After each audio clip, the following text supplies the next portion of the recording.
What's your name? My name is Draven, Dallas Shipley. How old are you, Draven? I am 21 years old.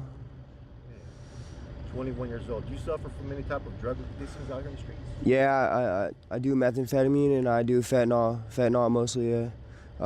Yeah, blues, that's what everyone calls them, is beans. How long have you been out here on these streets? For like probably 2.5 years, just consistent, struggling, like never really having a stable place to go, you know what I mean? Tell us a story about how you ended up out here on the streets. My whole family does drugs, you know what I'm saying? So like most of my life I was surrounded by it, so I kind of just became inflicted by it like at a young age. And so my whole family has been normally on the streets too because they're on drugs, you know? So I just been going through a lot of the same shit that they went through at that stage. But yeah, it's just kind of like a repetitive cycle, yeah. So tell me about how bad this fentanyl addiction is out here on the streets. I would say it's like a very, very top priority because there's kids dying every day from it. Like it's not good. It's bad for the world. You know what I mean? And people don't even realize how like a strong of addiction it is. Like if I could go back in time and change it all, I would never start doing it. You know what I mean? At what age did you first start using? Fentanyl, it was like 16. Yeah. For everything else, like it was earlier ages. Yeah, like 14, 13. How many pills do you have to take a day? I had to smoke like typically like 5 to 6 pills a day, which is like if they're running 5 a piece, that's like $30, $30 habit, but still it just adds up, you know? It's just $30 you could be spending on something better, you know what I mean? Where do you sleep every night? On the streets, yeah. It's, I usually have my friend's car, like that's like abandoned, and like he lets us sleep in there, you know what I mean? But usually on the streets, if not that, you know what I mean? Now I see a lot of people on this fentanyl addiction out here in the streets out here, right? Mm-hmm. They don't have like tents or sleeping bags. Yeah. So like, where do people lay their heads at night? They usually find that anywhere they could just be out of the way, you know what I mean? Like, and kind of not mess with, you know, like a car that's abandoned or behind a dumpster. Like, it's pretty much anywhere you can lay your head and feel comfortable enough to sleep. And that sucks to say, but it's just like, it's the truth of it. Like, I don't always have a set place on where I'm gonna go, so I just go as it goes, you know what I mean? Now, how do you guys secure yourself, like, when you fall out, like your personal belongings? You can't. Like, you'll get jacked for everything. Like, there's been times I've had hundreds and hundreds of dollars be stolen from me, and it's because I fell out, you know what I mean? High on this shit, and like, there's no way you can control it or stop it, you know what I mean? If it's gonna happen, it's gonna happen. So I see that you don't have a backpack or a card or anything, right? Yeah. Do you have other stuff? Nah, I don't have anything, to be honest. So what you're wearing on your back right now is all you have? Yep, pretty much, yeah. How do you survive? I boost. Like, I don't want to. I don't like stealing, you know what I mean? But that's how I've made my life manageable and survivable is I go out there and I fucking boost shit and I steal stuff, and it's not fun. I don't like the image it puts on me, but you know, it's the only way I've been able to figure out how to survive. What is the youngest age that you see out here on these streets? I've seen everywhere from 14, 15-year-olds just doing the same thing we're doing. Like, it's everyday life, you know, and it's sad but yeah, I've seen them get younger and younger over time. Do you have any type of family support? Not really, because my family is either all in prison or they're all on the streets, so they're all in the same situation. So only one I really have to support myself is myself.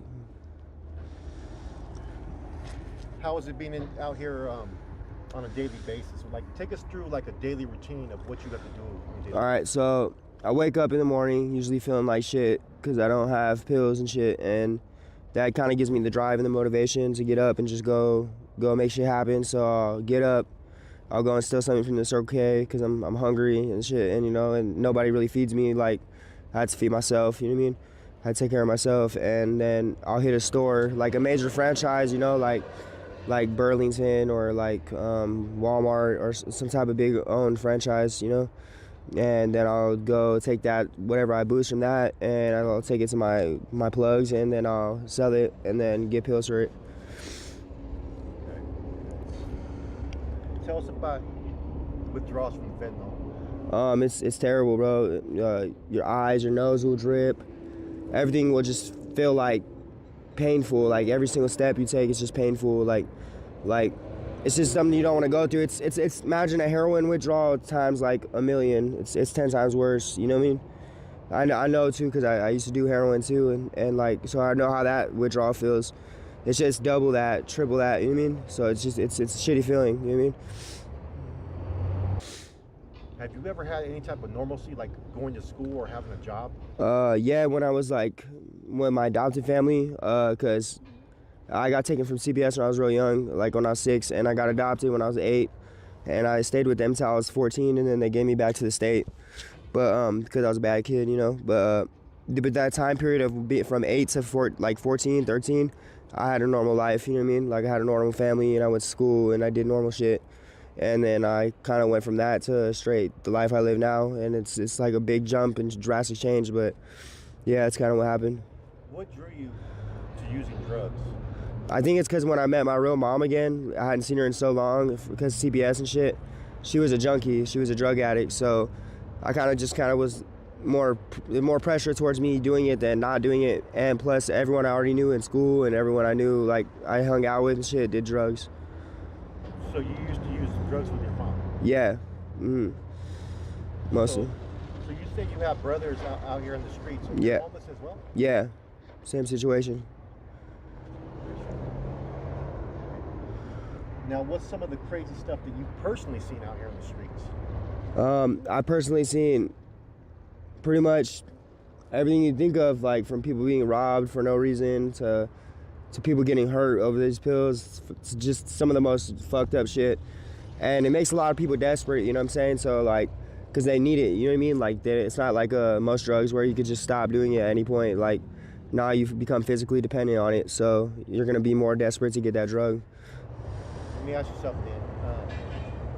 What type of resources do they have for you guys out here on the streets? They have like food boxes and like AA meetings and stuff like that, but like nothing that's really gonna be direct enough to help the people that need help with this shit, you know what I mean?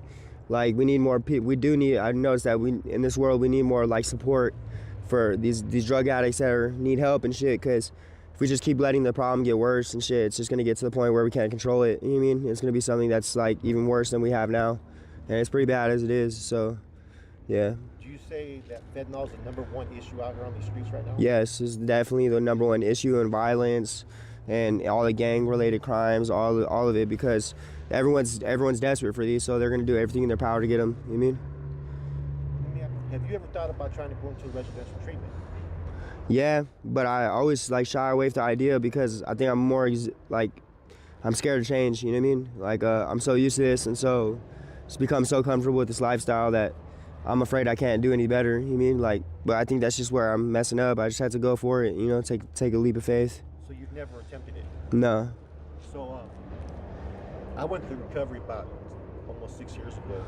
You know what I mean? I hit my rock bottom, met desperation and loneliness, and I get that feeling that this whole life that you've been living at such a young age, it becomes comfortable. Yeah. But you ever question what life could bring you? You're 21 years old. Yeah. You know what I mean? Like, you know, I'm very passionate about trying to help others, man. So, you know, all I could do is provide you suggestions of what you can do. Yeah. Where do you see yourself 5 years from now? Hopefully with the job and a normal life and like being able to maintain like a normal schedule and but if not, like I'm probably gonna be right where I am right now, like, and that's what sucks. So it's either one or the other. Like I gotta go fly straight, or I'm just gonna fly until I'm crashing and burning. You know what I mean? Have you ever experienced an overdose? Yeah, multiple times, but it wasn't on fentanyl. Both times it was on heroin when I shot it up. Because I used to shoot up heroin and I traded it for fentanyl, like when the pills came out. So I am glad I don't shoot up anymore though, so. Tell us about that overdose. It was scary. It's like I couldn't breathe. I couldn't catch my breath. Like I just came out of like everyone's shaking me and hitting me and like trying to get me awake, and then I just couldn't breathe. And it was like I tried to suck in the air, but I couldn't, you mean? And that's pretty much how it went down. So is death like a common thing that you experience out here with people? Yeah, a lot of people die because of these pills, because of what comes with the pills, because of all the people that are around the pills. Like it's a dangerous world, you know what I'm saying? Like, anything could happen, you know, you could die right now, you know what I mean? It could be your very, very last moment. You just gotta, like, you gotta live it like that, you know what I mean? When's the last time you used it? Probably like yesterday. I still haven't gotten high at all today, so I feel sick, you know what I mean? But, yeah, it just makes your nose runny and your eyes watery, and, like, you can't sit still, and, like, pretty much, yeah. Such a young age, man. Like, you know, there is a solution out there, brother. You just got to take those suggestions, man. And you got to play the tape out, man. You got to look at the experiences you see in all these people out there, man. Learn from them. And what they're going through. I mean, have you had any friends that you were out here using with that are now clean and sober? Nah. Nah, maybe in the past, but not now. Nah, everyone's just worse, you know what I mean? Sad. So what is your plan for the rest of the day? I'm probably gonna go do like what I usually do, boost and stuff, and unfortunately, you know what I mean? Yeah. But it becomes a normal routine, you know? Like, even though you don't want it to be, you know what I mean? Okay, would you say to this point in your life that your life has been a broken dream? Yeah, pretty much. I mean, I'm barely even standing on my own, you know what I mean? It takes a lot of strength to go through this every day, but I still am able to get up every morning, but it's not easy, you know what I mean? I want you to do me a favor and look into that camera. Yeah. I want you to talk to those young kids out there that are thinking about experimenting with fentanyl and meth and all these other drugs. Look into it and tell them, look into the camera directly and speak. Yeah, you don't want to do it. It's not worth it, you know what I'm saying? Like, threw my whole life away. I lost everyone I love, like, everyone that actually really meant something to me. They just left me, and, like, it's a lonely life, dude. Like, I would do anything to go back to when I was sober and clean, and you really got something right now, and just don't take that for granted, because it could be taken any second. Yeah, using is not fun, you know what I mean? Stay away from this shit. So you speak about being in foster care and being adopted. Yeah. What type of effects do you think that had upon you? I think it caused a lot of traumatic, like, post-traumatic stress and a lot of the mental disorders I experienced today. And I know that a lot of the medications CPS would have me on probably led to my addictive personality, you know what I mean? Like, they had me on so much meds when I was a young age, like, I kind of got used to that, there's some other substance being there, you know what I mean? So I kind of just, as I got older, replaced that with drugs. And, like, I kind of feel like I was kind of, like, forced into this, like, because of all the meds they did put me on. Like, I used to take Adderall, I used to take Xanax for my anxiety. I used to take a lot of drugs that people use out here as narcotics to get high. And that's not normal to have a kid, like, all zombied out like that, you know? So they kind of did fuck me up a little bit. Yeah, so. Why at 14 did they give you back to the state, your adopted parents? Because I was such a fuck up. Like, I just kept fucking up, kept doing everything wrong. Like, I just kept breaking all the rules, and I never wanted to stay home. I was always running away and getting high, you know what I mean? Not going to school. And it was affecting their image, you know what I mean? And I didn't want to do that to them no more. So I kind of was okay with the idea of them sending me back, because I didn't want to hurt anyone, you know what I mean? Do you feel like you got the love and support you needed?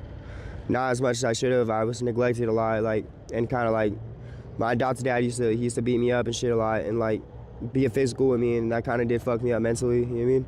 So. Do you want to get clean and sober? Yeah, it's definitely within my plans for the future. Like, I'm tired of this shit. Like, every day I just want to fucking quit, you know what I mean?